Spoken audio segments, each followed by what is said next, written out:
This week on Q&A, a preview of White House Week. From December 14th to 20th, C-SPAN will present 7 nights inside America's most famous home. Our guest for this sneak peek is the executive producer of White House Week, Mark Farkas.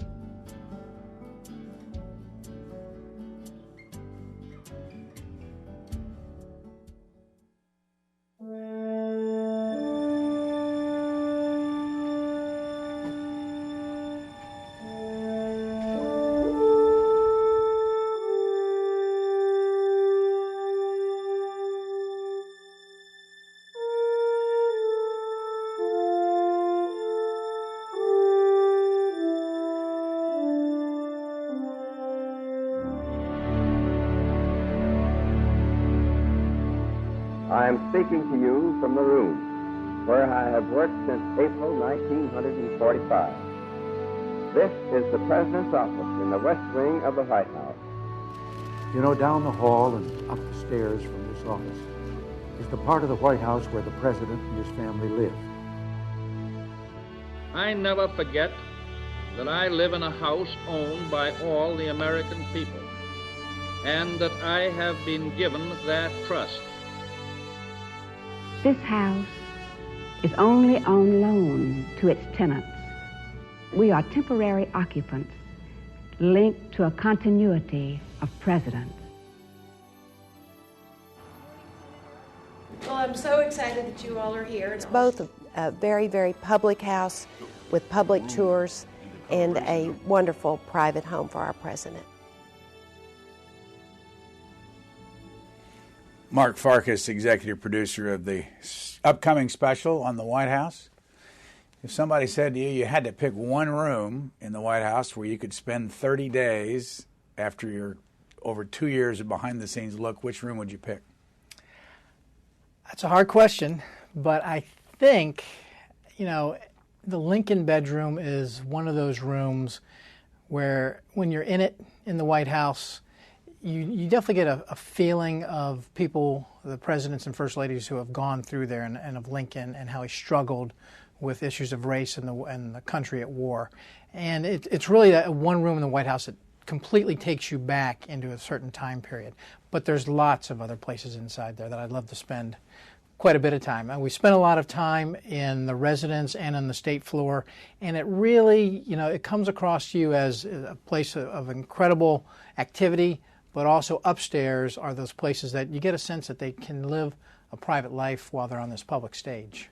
Can you remember the first day that you picked up the phone and called somebody, and who did you call, and what did you ask them? Well, we actually went over and met with Gary Walters, who was the chief usher at the time. This was in 2006. And talked to him after we had produced the Capitol, our documentary in high definition on the Capitol, and told him as we looked at a presidential election, we wanted to do something similar on the White House to give some context to this upcoming election, let the American people see where their next president is going to live. And from that time until about really almost a year later, it took us a while to pitch the project to the First Lady and then to get in. We've got what we call beauty shots of the White House. How much of this we're looking at right now did you shoot, and what kind of a camera did you use? We shot this all in high definition, really for posterity's sake. We wanted to go in and shoot the White House in high definition for an amazing archive, and then also to put the documentary and our series on high definition on demand. So we used a high definition camera. We had a group of 3 shooters headed up by Bob Riley, who was the director of photography. And these shots look beautiful, but what's also interesting is what it takes to get these shots. Where'd you get that shot? We actually got that shot from the White House Historical Association. It had been shot years ago before 9/11. And that is one of the things that you deal with at the White House now in a post-9/11 world. It's not as easy to get into the airspace. To do that is impossible now. So we had to rely on some film that already existed, not only archival film, but then getting in, as you're seeing, these are our own pictures shot in high definition. So it's a challenge to put together, just to number one, get in the place, number two, to work around the schedule of a very active building that when the first family is there, there's activity all the time. I'm going to ask you in a moment when people can see the documentary that you've done and all the other video that you're going to present. But in the end, how many days do you think you were in the White House with your cameras, and how much do you have in the way of hours of video? Overall, on and off for about a year and a half, we were in and out of the White House. And again, a lot of that, we wanted to get into all the rooms when they were empty so we could shoot the art in there and really create the sense of that's when you feel history, the presidents who walked through there in the past. And then we wanted to get in when there was activity in there so we could show the activity and contrast that with the silence of the building. So over the course of about a year and a half, we shot about 125 hours of videotape, high-definition videotape of the activity in the building, the beauty of the building, interviews with historians. And then the other thing we did that we're going to produce a program on, we took a small mini DV camera, it's called, into the White House with us almost each time we went there to document our interactions with the First Lady staff, with the Secret Service, with the electricians, to show folks just what it takes to get in there and some of the behind the scenes of putting something like this together. We're going to show a little, well, before we do this, though, when can people see this documentary? December 14th is the night that we kick off a full week. It's called White House Week. Each night at 9 p.m., starting that Sunday night, December 14th, and every night that week at 9 p.m., we will present a different aspect of the White House. Night number 1 is a documentary, a feature documentary called The White House, Inside America's Most Famous Home. Monday night, we will present tours of the White House, an original tour that we did with First Lady Laura Bush in the private residence, and we will augment that with some of the great historic tours that people have seen in 1952, Harry Truman's tour of the White House, Jackie Kennedy's tour of the White House in 1962. Lady Bird Johnson, we found a tour that she did of the private residence that's never been on television. We'll present those on Monday night. On Tuesday night, we take you into the working White House, the kitchen, the floral shop, all those places that the behind the scenes, and you get to meet the people who make this place both a stage and a home for the first family. Wednesday night, we're going to take you to the gardens and grounds of the White House, inside the 18 acres of the White House. Thursday night, it's just on Lincoln's White House, featuring not only the Lincoln bedroom, but other parts of the White House where he and his family really left their imprint. Friday night, we'll do an encore presentation of the documentary, as well as taking you behind the scenes how we put this together.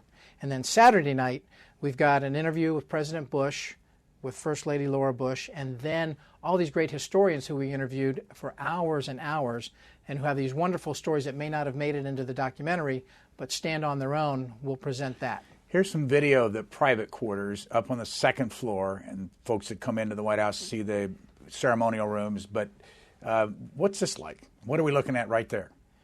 You're looking at a shot that's looking from east. You're outside the Lincoln bedroom there, and down the hall from there are the private family quarters. The Lincoln bedroom's to the left.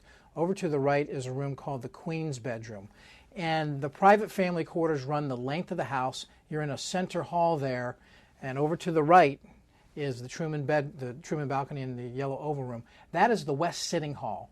Really, right around there is a private family dining room. The presidential bedrooms are right there, and that's one of those places that the public never gets a chance to see. It's adorned with wonderful artwork that's both the collection of the White House and paintings that the first family brings in.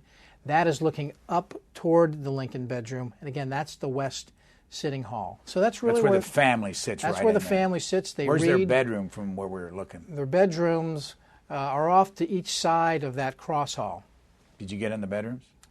We got into, Mrs. Bush took us in on the private tour we did with her into what was FDR's bedroom right next to the yellow oval room, and is now a study for the family.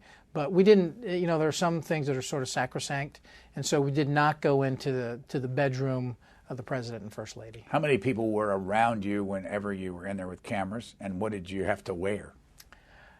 Well, when we were in the private residence, every time we went in there, we had at least one person from the First Lady staff with us, an electrician or someone else who helped out with our lighting needs. There was someone from the Secret Service. That was the minimum amount. Other times when we did a walkthrough, there could be as many as 18 people with us, because we really had to walk through all these spaces and get a sense of the security concerns that the Secret Service had, and then other things that were either were okay for us to shoot or off limits. When we're in the private family quarters, we actually put on these little booties, almost like surgical booties, when we're walking around there. Here is a minute of the tour in the Oval Room on the second floor private quarters with Mrs. Bush. This is a very warm house, the way it's decorated and really even the stories of it. This is a south-facing room, and so as you can tell, even on a cold January day, the sun pours in these beautiful curved windows. This is where we'll entertain senators. I will have teas in here with spouses of heads of state who come to visit. The president and I have met with the Dalai Lama in this room. It's also a room that I've had baby showers in for a niece or a nephew. A lot of this room was done this way, both by Jackie Kennedy first, the torchères that are there she brought to the White House. We did have a luncheon for Queen Elizabeth and Prince Philip in here the day of their state visit, and we were able to point out the mantel set, the clock, and the two torchères there that were her gift from her father, King George, to President Truman when she visited the White House as Princess Elizabeth. So there are years of history in nearly everything in this room. How much was Mrs. Bush directly involved in what you could and could not show? We gave them a master list of all the rooms and spaces, as well as things on the grounds that we wanted to shoot over the course of the project, and that went directly to her staff. And I'm not privy to all the conversations I had with her, but my understanding is that she went through that list and in consultation with both the West Wing and the Secret Service decided where we could and could not go. Now, I must say, out of all the places that we asked them to go, there were only one or two where we weren't allowed. The pool was one of them. We wanted to go to the swimming pool outside the Oval Office, and we weren't allowed to go there. But besides that, we were given very, very good access. I think your cameras were in their private dining room, right there near that sitting room on the second floor. Do they actually, and this sounds crazy, but do they actually eat there every night when they're there in the White House, or is there even a more informal place than that? Well, there are more informal places, but this is right across the hall from their bedroom. It was a room that actually was a bedroom up until the Kennedys got there, and the first family would go downstairs to eat.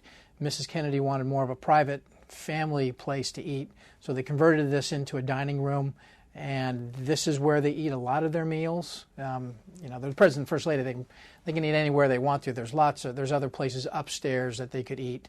But this room is also indicative of a lot of the places in the White House. It's got a lot of different stories that have happened there over the years.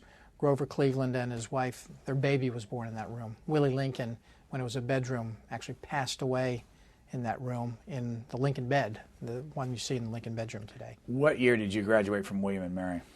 1984. What year is this with you here at C-SPAN? It's coming up, it's 24 years. Started here part-time late in 84. You and I talked during the time you did the series on the Capitol. What year did we do that? That went on the air a couple times in 2005 and 2006. What are some of the other specials you've done over these years? I began getting my foot wet in history here with the Lincoln-Douglas debates. Then 94, and then 97. We traveled around the country retracing Alexis de Tocqueville's trip as he wrote Democracy in America. 1999, we did American Presidents, taking viewers to presidential libraries, homes, other sites around the country. And then 2001 and 2000, we did American Writers, A Journey Through History. And then we followed that up with the Capitol, which was our first high-definition history special. And how many people have worked directly with you on preparing all this and shooting it? There's a lot of people, and the number is growing. I mean, Bob Riley was the director of photography, but Bill Heffley and Bob Young were, and you're seeing right there, we're in the Blue Room, which is one of those oval rooms in the White House that each floor is unified by an oval room.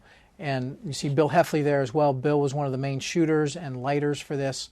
And you know what you don't see in that picture are all the other people, the producers on my staff, and production assistants and editors, and all the graphic design people and everybody else who will work on this. Bill Heffley stepped into the picture. Bill Heffley's the gentleman in the red. That's me in the blue, and Bob, who did the majority of the shooting with that high definition camera, is the one whose pictures you're actually. Yeah, that's him right there. That's the room that looks out onto the south lawn of the White House. During this preparation, you mentioned talking to a lot of historians. How many did you talk to, and what was your criteria for choosing them? Well, the first criteria was they had to be an expert on either the presidency, presidents and first ladies, or the White House. So we had a main group of 5 or 6. Bill Seal, who is the definitive White House historian, has written a number of books on the White House. You'll even see those books when you go up into the private residence. Richard Norton Smith, a renowned presidential historian and an expert on the White House as well. Harold Holzer, who we interviewed specifically for Lincoln, the Lincoln bedroom in the Lincoln White House. Doris Kearns Goodwin, who has obviously written books on FDR, Lincoln, the Kennedys, and is working on a Theodore Roosevelt book.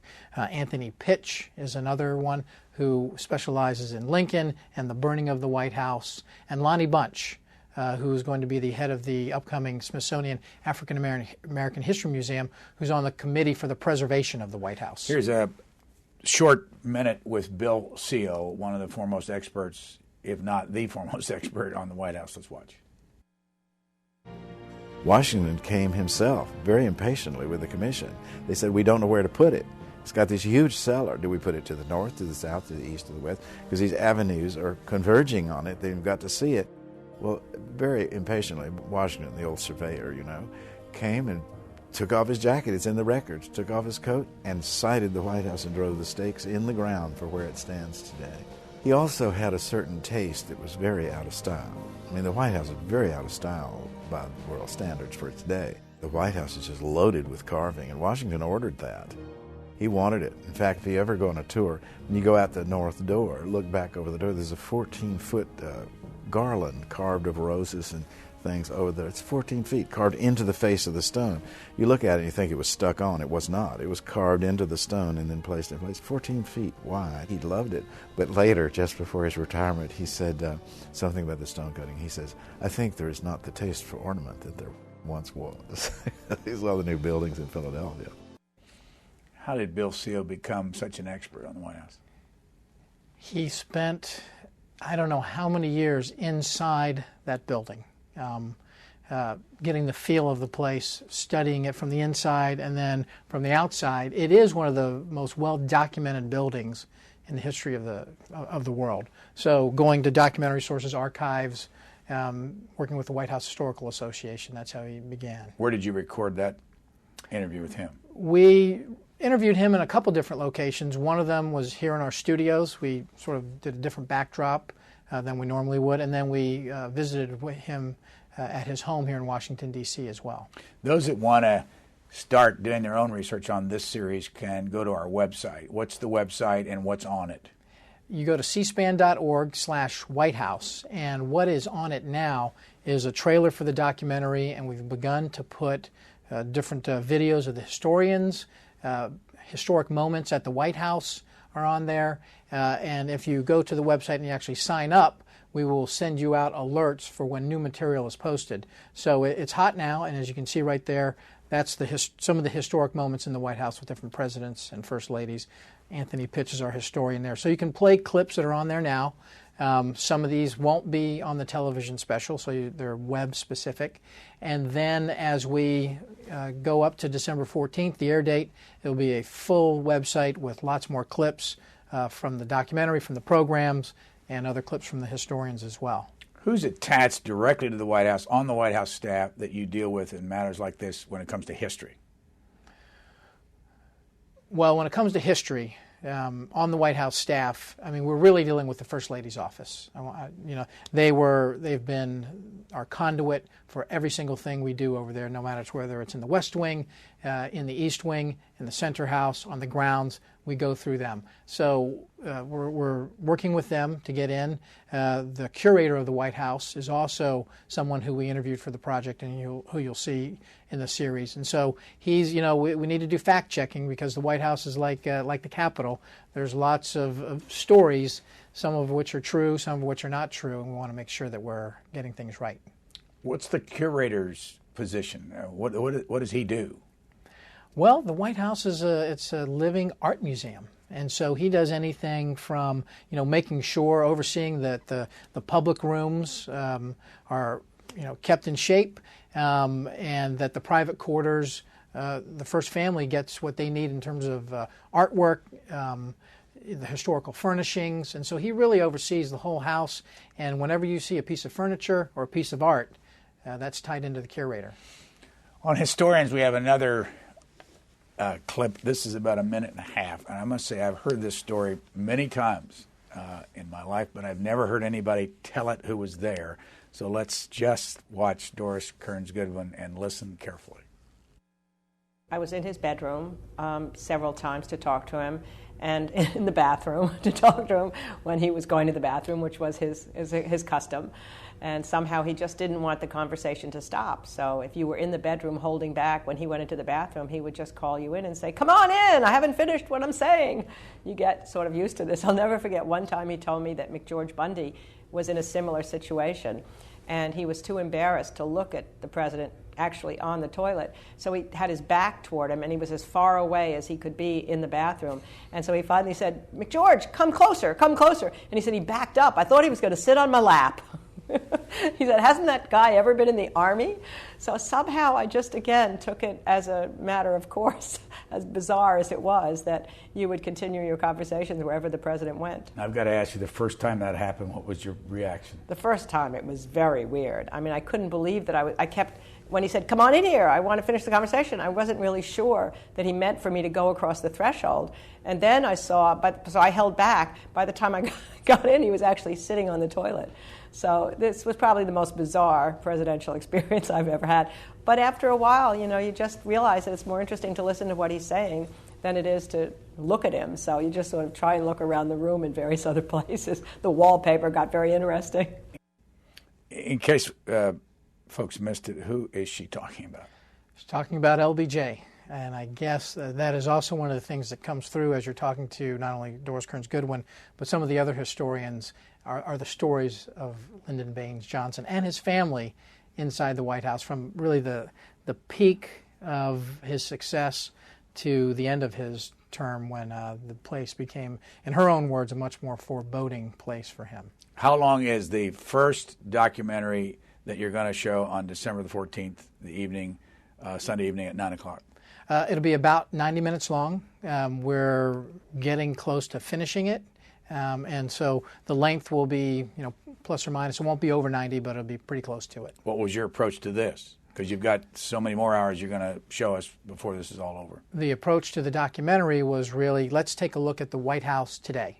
When you go in there, what does it look like? What does it sound like? And show people, because, I don't know how many people have gone to the White House, but even if you've gone there, you're in and out in 30 minutes. And so let's give people a chance to look and learn about the White House today. And then what we will do, in addition to showing them that, is take them back in time and forward in time and concentrate on several presidents and their families who have really had the most impact on how we understand the White House today, those who have changed it. My memory serves me correctly, before 9/11, on a daily basis, 5,000 or 6,000 people would go through the White House 5 days a week, Tuesday through Saturday. Mm-hmm. What is it now? After 9/11, they closed the White House for a while completely to tourism, and that had been done in World War II as well. And then once they felt the security situation was under control, they began letting tourists back in. But it's a different scheme that they have going now. You have to work through your congressman or senator to get a ticket, and about 1,000 people a day, and this is Monday through Thursday now, from 9 a.m. till 1 p.m. is when tours can go through the White House. So it's a different place and level of people passing through, and actually in our program we talked to some of the people who worked there, who were there on 9/11, and comment about how things have changed there, not only for the public that goes through, but for the President and the First Lady. So we've literally gone from over 1 million people, between 1 million and 1.5 million people a year going to the White House, to over maybe a couple 100,000 at most on a yearly basis. Yeah, it's changed. It's not as well traveled through as it was before. Back to the video. Now, did you tape this? Or what's the technology that you use now? Was it a disc or? We actually use tape. It's traditional in the sense that it's not a disc, and we weren't putting things right onto a computer. My sense is that the next thing we do is going to be like that. But each tape is about a half an hour long, and so you're timing your interviews, knowing that you had about a half an hour till you had to stop, and so it's all videotape for the high definition material, and then standard tape for the mini DV behind the scenes material we did. You said that if you had to live in the White House for 30 days, you'd pick the Lincoln bedroom. So let's take a look at it and describe what we're seeing. Well, on your screen, you see the Lincoln bed in the center of the picture, now to the left of the picture. And that bed, I guess, is probably the most famous piece of furniture in the home. But this Lincoln bedroom, actually during Lincoln's time there, was his office. Harry Truman is the one who wanted it to become the Lincoln bedroom. So it's now adorned with as many things possible Lincoln related. And first families, really since Jackie Kennedy and First Lady specifically, have taken on projects at the White House. This Lincoln bedroom that you're seeing today was Mrs. Bush's biggest project while she was in the White House. Hadn't been redone, and nothing had really been done to it except small things since Harry Truman's redesign of the White House in 1948 to 52. So there on your screen is one of the rare, there's 5 copies of the Gettysburg Address, and that is the only one with Lincoln's signature on it. So it really is a room not only where he signed the Emancipation Proclamation, but where you have these other artifacts that really, again, tie you into Lincoln. And that bed right there was where Lincoln's son passed away in, Willie Lincoln. The bed was down the hall. But so the room really evokes a time in the White House's history that I think all presidents and first ladies, especially up on that second floor, you feel it. Here is Lincoln scholar Harold Holzer, who told us all about that room on videotape. The reception room and the public hallway outside were the only means by which Lincoln could go from the business part of the White House, which was here, into his private quarters. If he wanted to go back for a meal, if he just wanted to go back for a rest, he always had to go through these public rooms. And in the reception room, there would be a throng of people waiting to see him. Congressmen, the general public, lawyers, diplomats, all herded in there waiting for their turn. If he went out into the hallway, there would be people lined up down the hallway from this door, down the stairs, all the way to the front door, waiting their turn to see the president because it was an open door policy. Well, Lincoln eventually found himself absolutely overwhelmed, burdened, annoyed. Yes, Abraham Lincoln did get annoyed by his inability to move in his own house.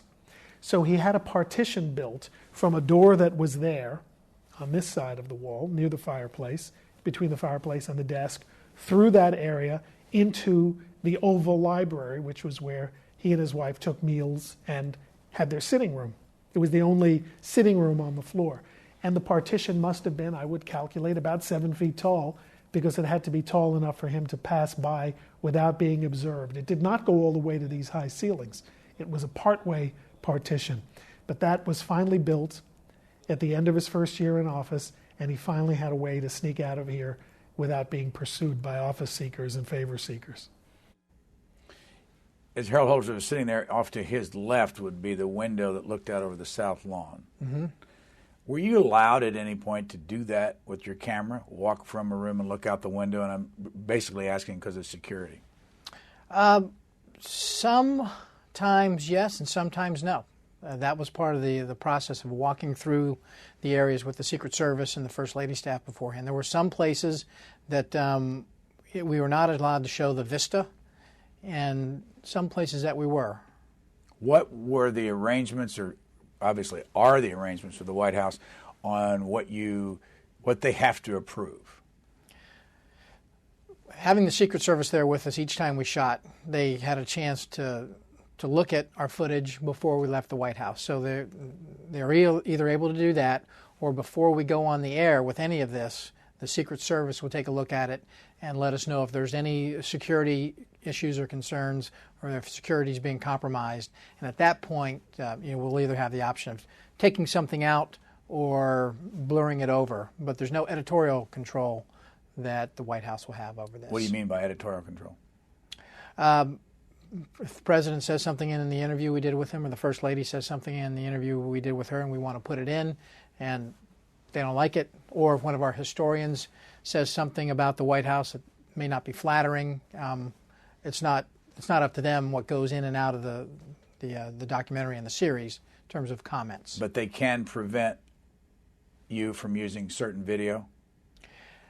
Yes, although I must say there's nothing that we shot in there. I mean, since we did walkthroughs of each one of the spaces, they didn't want us what they call connecting the dots, taking a steady cam and going, especially in the private residence, from room to room to room.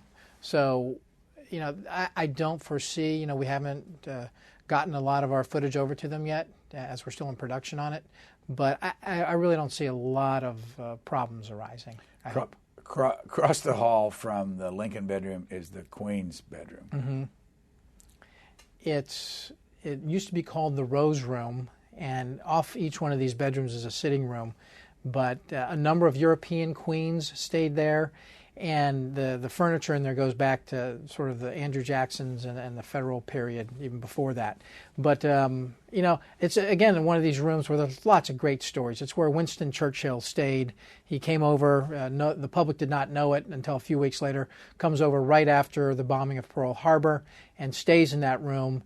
And in our programs, you'll hear some of the stories about Winston Churchill interacting with the Roosevelts and potentially overstaying his welcome a little bit. He stayed there the longest period of time of any foreign leader, and actually after that, extended stays for foreign leaders got moved over to the Blair House across the street.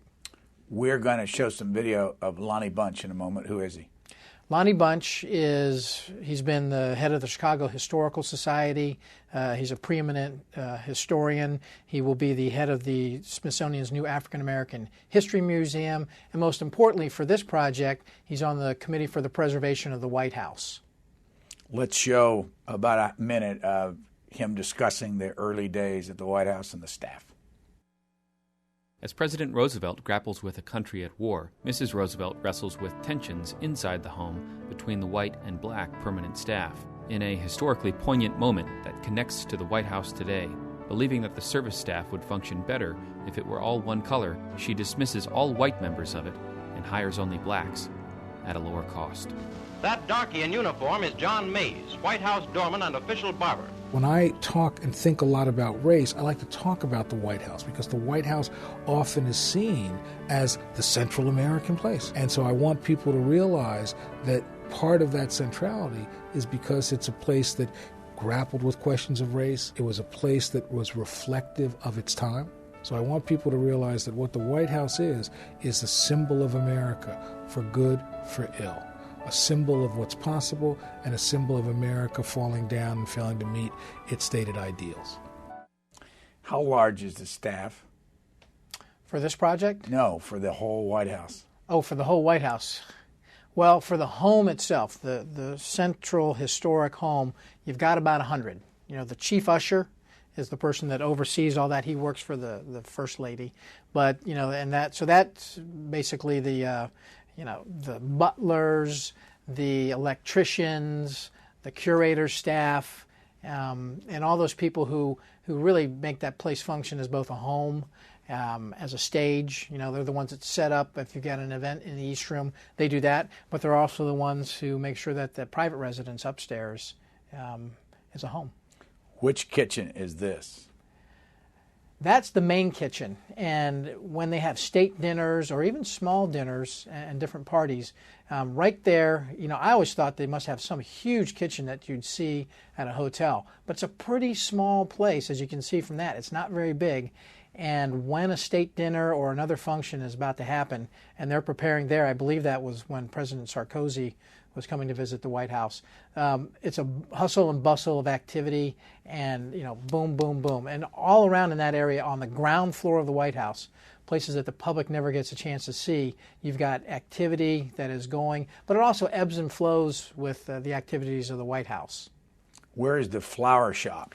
It's right down the hall from the kitchen. And again, their staff, they've got a main staff of 4 people who work in there. And when they've got big events, they bring in folks from the outside to help them out. And it is just, again, when there's a dinner or something going on, it's a hustle and bustle of activity. But when there's nothing going on at the White House, the staff over there is continually putting new flower arrangements out. That's Nancy Clark, who's the head of the floral shop at the White House. And so it really is, we say it's upstairs, it's a regular American home, but it's pretty darn nice. I mean, I don't have people cutting flowers for me every day at my house. What's the chocolate shop? The chocolate shop is a small kitchen, and that's Bill Yassis, who you see in that picture. They've got 2 dessert kitchens. One of them is upstairs, and this is the one that's on the ground floor. And he's preparing, they're going to have a dinner for the 250th birthday celebration of the original architect of the White House, James Hoban. And so those are little chocolates that he's preparing for that dinner. They're edible. A lot of people take them home as keepsakes, but that is just specifically a kitchen for chocolate. Are the people like the chef there, they get a government paycheck? I never really asked them, but the White House has a budget each year from Congress, and that's where the permanent staff of the White House get paid from that government budget, is my understanding. Now, if you've been in and out of there for the last 2 years, yeah, mm-hmm. You got a couple of kids. Do they have any idea that you've been in and out, and do they care? How old are they, by the way? I've got a 13-year-old and a 10-year-old, and it's interesting. The White House is that one place that crosses over generations. All kids know about presidents. They know about Abraham Lincoln, George Washington, John F. Kennedy, Theodore Roosevelt. And so they're very interested in what I'm doing over there. When I was doing the Capitol, there wasn't as much. But to me, that's one of the things that will attract a lot of people, not only our normal C-SPAN viewers, but other people. This is our home. And don't you always want to sort of, when you go to somebody else's house, look around, see how other people live? This is sort of the chance to look inside the ultimate American home. How many floors did you get to go on? Well, overall, we went on, there's 4 main floors of the White House. The ground floor, where the diplomatic reception room is. 1 floor above that is where the staterooms are, the East Room, the green, red, blue oval rooms, and the state dining room. 1 floor above that is the private family quarters, with the Lincoln bedroom and all those other places that we saw. 1 floor above that is the uppermost level of the White House, the 3rd floor. It's mostly just guest bedrooms and a solarium, which is the most private sort of inner sanctum for the first family. Now, so we went on all those, and then there's a basement level, a couple basement levels below that that we really didn't go into, although we did go to the bowling alley, which is sort of, there you see it on the screen, sort of made famous by, I've seen photographs and film of Richard Nixon bowling in there. I'm not sure the Bushes are big bowlers, but it's one of those places that's tucked away. And again, it's a nice amenity for a family that really, they can't go out to a bowling alley. So this is one of the things that they get a chance to do inside the White House. Is the bowling alley under the White House or under the front lawn? It's under the north lawn. North lawn of the White House. Yeah. How much is under there? Well, in our program, Bill Seal tells a great story. Just, if you pick the White House up by the hair of the head, it would look huge. It would look much different than the way it looks from the street level or from an airplane view. It's, there's tunnels underneath there. There's a bomb shelter underneath there. There are, there's a restaurant over underneath the West Wing. There are other places for the staff to sleep. There's storage areas. So it's a pretty huge complex, and I think most of what will be done in the future is probably not going to be above ground, but probably would be below. Here's Mrs. Bush showing a little bit of the theater with some kids in it. I thought you might want to know that this room was first made into a theater when Franklin Roosevelt was president in 1942. And it's been either the theater or the cloakroom. It still is the cloakroom. When your mothers and fathers come here for a party, this is where they leave their coats, in this room for big parties that we have. So it's both the movie theater and the cloakroom. Both. So are y'all ready? Yeah. Okay, let's see it. Al, are you want to come over here to your seat? Yeah. Okay, Nancy Drew. I know.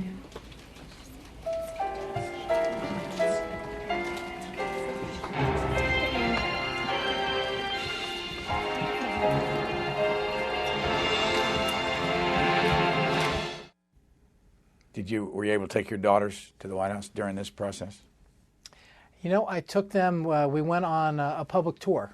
That was one of the things. You can either go through your congressman or senator, or if you've got a contact at the White House, you can beg them, as I did. As my children, or my wife actually, had never been through the White House. So we went through last year at Christmas time, and it was a thrill for them. How old was the video of Mrs. Bush with the kids in the theater? Oh, gosh. You know, that was actually pretty recent. We did that closer toward the end of the videotaping than the beginning. Gosh, I want to say it was about 6-7 months ago. Now, the interview with President Bush, we're going to show a clip of that, was done how many months ago? We did that in the spring, I believe. Yep. Because the idea was to ask him about his experience in the White House. And Right. It wasn't an interview that was based on world events or timeliness of something. It was really, the focus of it was his experience living in the White House. So it wasn't political at all. It was more personal and really to get a sense of, what it's like for a resident of this place. Here's about 45 seconds from that interview. This is the first time it's been shown. Mm-hmm. What's your feeling about walking out of here for the last time? I'll be sad in a way. I mean, sad because we have become so close with many of the people that work here. I mean, we all have had 8 years here working with most of the same people all the time. The guys who drive the elevators, the cooks, and the upstairs people who work upstairs. And these have become like family. And so I'll be grateful on the one hand and sad to know that I won't see them a lot. On the other hand, I'm fully aware that it's healthy for democracies to change leadership, and I'm also be somewhat joyous about the fact I'm heading home to Texas. Can you describe what you saw around the White House and around the President, First Lady, and the attitude of people that work there? How do they treat them, and how much conversation is there about them that when they're there in private? Well, you get glimpses. We'd be in the Blue Room and shooting in there for the portraits and other activities going in there. And then you'd look out the window and you'd see out on the South Lawn, you'd see the President and Josh Bolton and Barney and Miss Beasley. So Josh Bolton is Chief of Staff. Yeah. So you'd get a little bit of a window. I mean, we didn't we didn't shoot that, but you get a sense of, I guess, how the place functions both as a home and as a because just yards away from the home is the office, is the Oval Office, and so you get a sense of, so you'd see them in small gaggles with just a few staff, and then from time to time with larger amounts of people. I guess not too much different than you'd see over on Capitol Hill when a senator goes by and you've got a press person and you've got a legislative director. So it sort of ebbs and flows depending on what they're doing. You talked to the curator in the Oval Office about, among other things, the President's desk. Mm-hmm. Yeah, Bill Allman is the curator of the White House, and one of the things actually that the First Lady's staff offered us up, they said, you're going to be in the Oval Office doing your shooting. Would you like Bill to give you a tour? And we said, absolutely. Well, this desk has a very interesting and complicated story. It was produced from decking off of an English naval vessel. HMS Resolute was in Queen Victoria's fleet in 1854 and was an expedition exploring the Arctic above Canada and was trapped in the ice and abandoned by the crew. And the next year it was found about 7 degrees of latitude further south than it had been abandoned, and was extricated from the ice by an American whaling vessel, brought back to the United States, and the American government decided to refurbish the ship and return it to Her Majesty's Navy. So, on its decommissioning in 1879, Queen Victoria recognized the historical significance of the Americans having given her back her ship and asked that the deck paneling be made into a desk to be given to the President of the United States. So it arrived for President Rutherford B. Hayes in 1880 and was used in the private quarters by every president from then until President John F. Kennedy, who moved it over here to the Oval Office. How often did you run into somebody that thought the Oval Office had been there forever? Not too many people, actually. I mean, before I got involved in the project, you just get the, when you look at it today, it's like, oh, it must have always been there. You always needed it. But the fact is, before Theodore Roosevelt, everything was centered in that White House. That's why Harold Holzer talked about, Lincoln needing to escape the public, the office seekers, because that home was both the office and the place where they lived. Richard Norton Smith talks about the Oval Office and the history of it. With the Roosevelt presidency, TR, first of all, looks at the Buchanan conservatories, where the West Wing is located now, and characteristically says, smash the glass houses. Well, first of all, I think there's a childish delight in smashing the glass houses, but equally important in reminding everyone, I'm getting rid of anything that reminds anyone of James Buchanan. I am not that kind of president. So the glass houses disappear, and on their site rises the West Wing with an Oval Office. The Oval Office is in a separate location today, actually following the fire during the Hoover presidency. FDR rebuilt it. But isn't it revealing that it's the two Roosevelts? The two Roosevelts who in so many ways invent and define and redefine the presidency as we know it today, who likewise redefined the White House and, in fact, relocated the Oval Office. In the end, did you count up the number of hours that you actually sat down with historians? I haven't counted it, but it's a lot as we're going, over the course of the past couple of months as we go through it. It's extensive, only because, we wanted to come out of this with not only material for the feature documentary, but, this is our chance to do something on a home, again, that's a symbolic home of all Americans. And how many times are you going to do a project like this? So we wanted to sit down with as many people as we could and talk to them in depth about a place that has, there's so many, you could do 15 specials on the White House and make them each 15 hours long and not get to the end of the line on all the stories that have taken place inside that building. Doris Kearns Goodwin, Richard Norton Smith, Lonnie Bunch, Bill Seal, Bill Allman, others. We also interviewed members of the staff who would work there for a long period of time. Anyone from Gary Walters, who was the chief usher and worked at the White House for almost 30 years, and the chief usher now, the first African-American chief usher, Stephen Rochon. So it's a mix of historians who we spoke with, the President and First Lady, and then current staff and former staff that worked there. And then the other thing we're doing, both on the website and in each one of our pieces, is taking a great wealth of archival film and sound of presidents and first ladies inside the White House to take you back in time. When was the last time anybody in television did a video tour of the White House? Well, a tour, presidents and first ladies off and on have been giving tours here and there. Jackie Kennedy famously did her tour of the White House. But since then, it's been pretty few and far between. National Geographic did a film during the Clinton administration taking you in, but it really traced a state dinner more than taking you through the White House. So the Historical Association, the White House Historical Association, has done things here and there, but nothing, only because I think it's a tough subject to tackle, and so it hasn't been done that often, and it's hard to get in there and get what you need to do that. Again, in your drawer somewhere, you have how many tapes? About 250 high-definition tapes. 30 minutes each? 30 minutes each. And then about 30 of these small tapes shot on a small camera of scenes of us and the First Lady staff and other electricians, folks doing work at the White House. We've seen some video of the private quarters, and you'll see a lot more of that. But here is some video of the basic public rooms that anybody can walk into. You walk in the front door, and that's what you see. You're walking in from the north through the north portico, and you're looking at this grand entrance hall. And the stairway right there, the grand staircase, is pretty close to there.